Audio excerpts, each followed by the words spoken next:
My fiancé has the biggest heart, would literally give you the shirt, pants, and hat off his body if you asked for it. He's a recovering people pleaser, and I get it because I also used to be a people pleaser. We've been together 5+ years. A few months ago, I started picking up on his best friend making some not-so-nice comments towards me. I'm trying to be vague, but let's just say this friend is the type to read who in the room would be most affected by being picked on, and then he picks and picks and picks on them until they can't take it anymore. Nobody ever really holds him accountable for this, and unfortunately I have somehow become his favorite target. I tried to put up with these comments, but it started getting really elaborate. The friend would make up lies about me saying things I never said. He once called me in front of all our friends, my fiancé included, just to yell, "You're a bad friend," into the phone and then hang up. There's so much to it that I can't share because I'm trying to be somewhat anonymous. It started having an effect on me and my mental health, and I ended up having a full breakdown where I told my fiancé how much this was all starting to hurt me. The first time I broke down over this, he said he would talk to his friend about teasing/messing with me less. He then told me his friend was sorry and that he'd be keeping an ear out for any other comments, and he'd jump to my defense if it happened again. A few weeks later, I had a second breakdown over all this. The situation itself is hitting a very specific childhood trauma/trigger for me, and he admitted that his friend didn't actually apologize. He actually said he was sorry I was too sensitive to understand his humor. At that point, I told my fiancé my friendship with this person is over and I want zero contact from here on out, even if it means I have to miss out on events and parties that I'd otherwise love to go to. He agreed with me that all of this is being done with the intention to get a rise out of me, and that even if we tried to get through to this friend, he's so diabolical that we could never fully trust him to not treat me at least a little bit shitty. My fiancé kept asking if this meant he had to quit the project they're working on. I told him I would never tell him he had to because I know how much it means to him, but in all honesty, the fact that this person is treating me so poorly that I'm having physical stress reactions isn't enough for him to want to cut this person off does hurt a lot. The fact that it isn't a deal breaker for him is probably always going to sting a little. He's not confrontational at all, and I always knew that, but it's not about confrontation. It's about standing in my corner. And I can't spend the rest of my life with someone who isn't in my corner. This friend is getting married to my best friend in a few months, and we're both supposed to be in the wedding, but I really have no clue how. I get a literal knot in my stomach anytime his name is even mentioned now. I have seen this friend one time since all of this came to a head, and he was so over the top nice to me that it came off as cocky. I had the second breakdown a few days afterwards because I realized I'm possibly going to spend the rest of my life on edge and on guard anytime this person is even somewhat in my vicinity, even if they aren't actively fudging with me. I don't know how to come to terms with the fact that my fiancé was willing to lie to me on his shitty friend's behalf, but he's not willing to stand in my corner against him. I think it'll always hurt. This guy was supposed to be the best man in our wedding, and as a result, we haven't been talking much about wedding plans. I think if he's still planning on this friend being in our wedding, I may have to call it off for my own sanity, and that sucks so bad. This is fudging eating me alive. I love my fiancé so much. I love his big heart and the way he loves with all of it. But he loves some truly wretched people, and I don't know if he'll enforce any boundaries with those people before the lack of boundaries becomes too much for me to handle. I'm just hurt and hurting, and I just want whatever outcome to play out so I can stop feeling so guilty and awful all the time. Relevant comments. Has OP's fiancé defended her in any way? Not necessarily. He's non-confrontational, but he knows the behavior isn't sustainable. He agrees with me that this friend is awful with the intention of being awful. They have a project they've been a part of together for over a decade, and it means the universe to him, and that's the biggest factor in all of this. He'd more than likely have to give that up. This entire situation is dog shit, and there are zero winners, except for the asshole. What does her best friend say about this behavior? I have my own feelings towards what she's going through. I think she's being love-bombed and gaslit, and I've seen some proof of it with my own eyes. She was there for the bad friend comment and kind of defended him. I know she's so love-struck that she's probably going to choose him, and it kills me, but I'm trying really hard to step back in a way that doesn't totally burn my bridge with her in the end. When he gets that ring on her finger, I have a feeling he will be a different man to her, and she'll need support. I'll be there when she needs me. When told she should walk away. Don't think I'm ready to make my peace with this comment quite yet, but I hear it and I'm trying. Right before I met my fiancé, I had just cut out a vast majority of people, including one of my closest friends and a blood relative, for making me feel the same shitty small way my fiancé's friend makes me feel. It's so much harder to burn those rotten bridges when they're not yours to burn. And that's a lot easier to say when you have no stakes in this, my guy. I'm in love with my partner, and I know that this is eating him up just as much as it is me. Trust me when I say he holds himself accountable for his role in this, and we've had many in-depth conversations about how his friend will forever be this way so long as everybody in his life enables him to be. It's hard to cut someone off even when they deserve it. I'm trying to show my fiancé as much grace as I can because I know how hard it is to give up on someone you always hoped would grow out of their awful behaviors. Asked if there's any unresolved conflicts. No, my friend and I haven't ever really had any conflict. Me and her were hanging at my place while our partners got ready to head to hers, and they ding-dong ditched us twice. I heard the door a third time and ignored it because I assumed it was them again, and then the asshole called me, speakerphone for my friend's phone, and told me it was a mutual friend that lived in the building and was looking for them for support. I tried to jokingly call them out for ding-dong ditching, but that was when he yelled, "You're a bad friend," into the phone and hung up.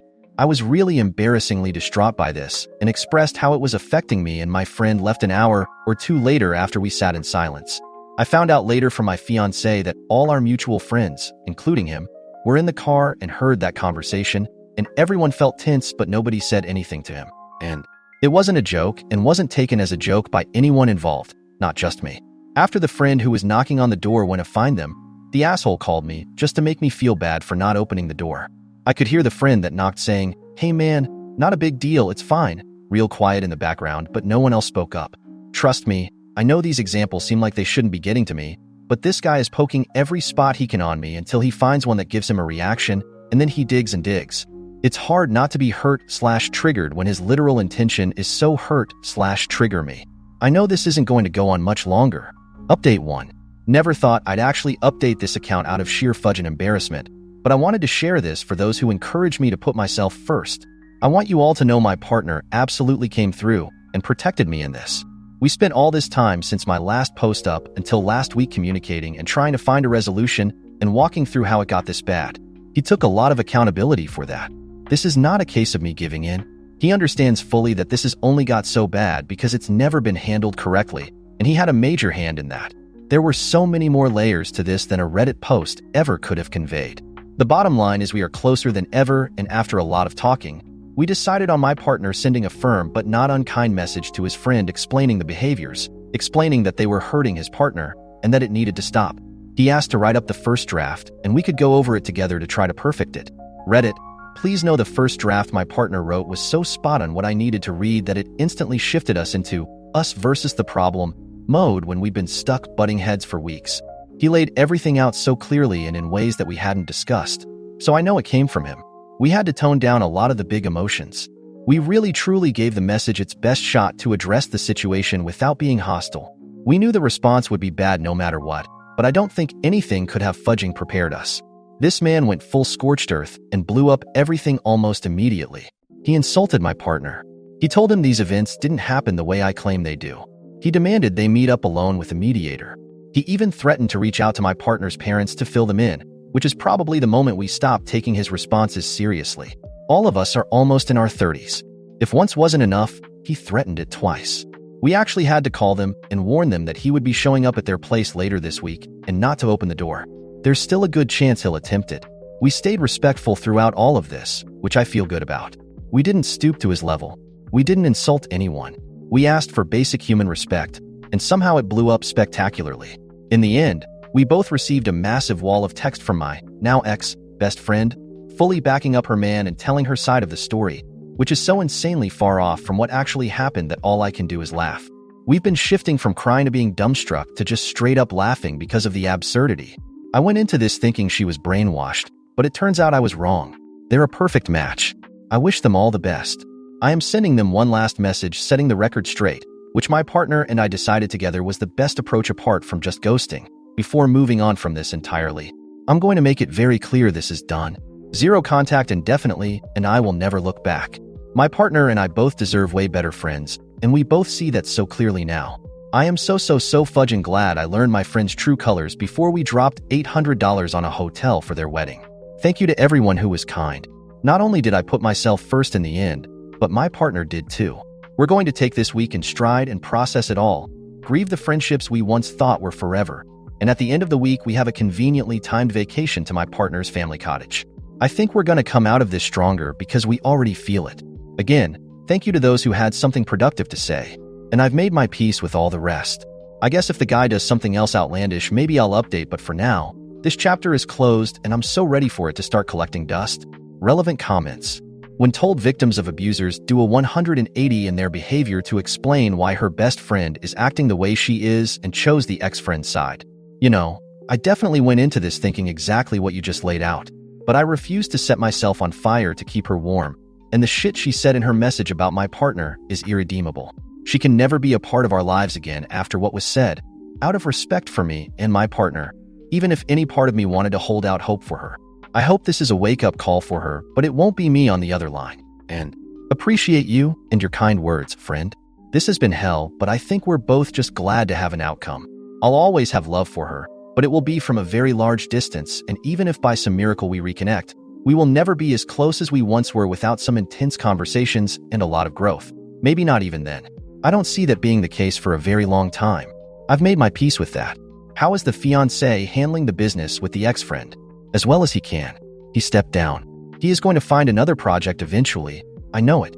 This has been so impossibly hard on both of us, but I know it's hitting him a bit more than me right now, and I'm making sure to prioritize him and remind him he can feel that pain and mourn what was, and it's not an insult to me at all if that makes sense. I know what this meant to him. He did give it up. I'm so sad he had to, but I'm grateful to him for putting his foot down. He's going to be okay, just needs some time to grieve and process. Update 2. Hey all. Told myself I wouldn't update again, but there has been a pretty massive development. Not sure if anyone is really that invested in this shit show, but it's actually helped me to type it out the first couple times, so maybe I'll feel a bit better if I do it again. Sorry in advance for how disgustingly long this is gonna be, LL. A few weeks ago, the asshole showed his entire hand. He sent my partner a message at 11 a.m. on a Monday, and it is the most unhinged shit I've ever read. I'll sum it up for you. The asshole said he believed my partner is in an abusive relationship and he should leave me for his own happiness. He claimed he has evidence to support this. He admitted this was the big message he would have given had they met in person in the very beginning. He also told him he was worried sending the message would make things even worse for my partner if I saw it. He said I am someone he can never forgive and he will never want to associate with ever again. He ended it by saying he hopes he'll leave me so my partner can apologize for breaking up the band. Yes, it was a band. And they can start to repair their friendship. Obviously a whole lot to digest. I know y'all don't know me, but I am obviously not abusing my partner, LOL. I shouldn't even have to clarify that, but I will anyways. This guy is 100% excommunicated from our lives indefinitely. Not that he already wasn't at that point. In light of this new info, I'd like to share some of the things the asshole has done over the past year or so that made me realize he was fudging with me, but I didn't clock at the time because, much like some of you, I thought I was just being sensitive. My partner and I joined some pals, including asshole, to play a game together online. Lethal Company if you're familiar. I have many hours in the game and know the monsters quite well, so I was pretty confused when I was slaughtered by a Bracken 3 game days in a row, almost immediately upon entering the facility and splitting from the group. I mentioned at one point that I'd be having a lot more fun if I wasn't dying so quickly every time, and the asshole mockingly said it must be a skill issue. After a few more deaths, this time with me at least getting to explore a bit before getting my neck snapped, I asked if anyone had the Control Company mod installed, which allows the server host to play as the monsters. Suddenly the asshole had to go, and the lobby conveniently disbanded. I never brought my suspicions up to anyone because I knew it would be my word against his and I had no solid proof, so I wasn't positive. But when I finally mentioned it to my partner a couple of weeks ago after that text was sent, he told me he remembers the asshole staying on the ship and secretly going AFK multiple times in the game, which lines up pretty perfectly with my in-game deaths. When I said the asshole was being too nice, the time we saw him after my partner called him about his comments affecting me, I don't think I explained it right. My partner and I were sitting at a table at a local show, and the asshole sat next to me, not my partner, and wouldn't stop touching my arm and asking me if I was enjoying the show. Multiple times he would just stare at me and grin as wide as he could. If I had just been told something I did hurt my friend's partner, I don't think I'd be all over them the way this guy was to me. Hell, if it were me, I'd at least throw a sorry about the other night their way. It felt like he was gloating that he got away with it. It was comically over the top and made me and my partner very uncomfortable. We talked on the drive home, and we both felt the same about it. I was hanging out with my friend at her place and asshole was there, so we all decided to head to my place and hang with my partner as a foursome. Right before we left, the asshole asked if I knew our mutual friend's big secret. I did not. I'm also not very close with this friend. My friend already knew and told him they should just tell me because I wouldn't be that invested, but asshole told her my partner didn't know yet and they couldn't tell me until we all got to my place and told him. He kept going on about how big the secret was and insisted that I'd freak out once I knew. I made a comment about how we were taking different cars and there was a chance my friend would just tell me on the way. So he looked her dead in the face and told her that he'd be genuinely upset with her if she told me before he told my partner. We respected that. When we got to my place, it was obvious my partner already knew. The big secret was simply that our friend was dating someone. I found out later that the asshole had called my partner the minute he got to his car and told him that both me and my friend didn't know, and they should put on a big show of telling both of us together. My partner had known for weeks and the friend group had openly discussed it a few times, and it hadn't come up with me because, as I said, I'm not very close with this friend. I got baited, lol. Truly exhausting behavior. My partner had no idea what happened until I told him about the conversation at asshole's place, and my friend didn't say a word in my defense. I typed out exactly why this was ridiculous once all this came to a head, and they both refused to even acknowledge it. I dyed my hair blue. My first outing with the new hair was with the whole group. I went all out on my makeup and outfit and was pretty stoked on it. I'm not exaggerating in the slightest when I say the asshole made 20+ jokes about my hair in the span of about 15 minutes. It was pretty much every time he interacted with me, which he seemed to go out of his way to do specifically so he could make jokes about my hair. If you've ever had blue hair, then you've probably heard most of the jokes he was making. I laughed along for the first few. I can definitely handle banter as it's a huge part of almost all of my friendships, but after about 20 jokes I finally said it was getting old and asked if he had anything nice to say. He responded by making another 5 jokes with a big shit-eating grin on his face and implied I was too sensitive. There truly was no off switch with the guy. Anyways, just wanted you all to know I'm not crazy. The asshole has literally been trying to drive me mad for at least a year, and it almost worked. My partner and I have had many conversations about all this, and I know a lot of people had a lot to say about him, but please know this was eating both of us alive. He wanted to make things work so badly. He wanted to at least try to salvage their 20+ year friendship. But he understands now that was never possible, and he knows neither of us deserve to be treated the way the asshole treated us. This was never just about me. If he was a good friend to my partner, maybe things would be different, and we could have tried harder to get through to him, but this is just who he is at his core. He's known for being a prick for no reason and lying about it, and there's no space in either of our lives for that. Anyways, I doubt the asshole can top that message, so this is the last update I'll give. My partner and I are coming out of this way stronger. The asshole has completely brainwashed my friend, and I've made my peace with it. She can have him, lol. Godspeed to the both of them.